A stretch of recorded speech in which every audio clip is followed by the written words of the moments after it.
বাগানপাড়া পাগলের মেলা সংযুক্ত। ওয়াও,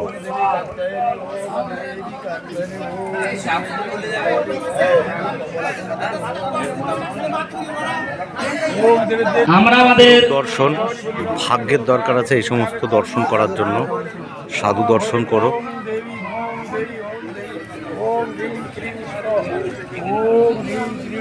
ভরতোষ রায়, আপনি একটু এখানে আসবেন। ভরতোষ রায়,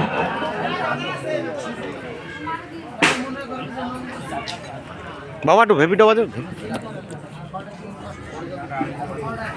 বাবা এখন ভেপু বাজাবেন। আমরা নরোত্তম বাবুকে পাগল সংঘের অন্যতম সদস্য পরিতোষ রায় মহাশয় নরোত্তম বিশ্বাসকে মালা দিয়ে বরণ করে নিচ্ছেন।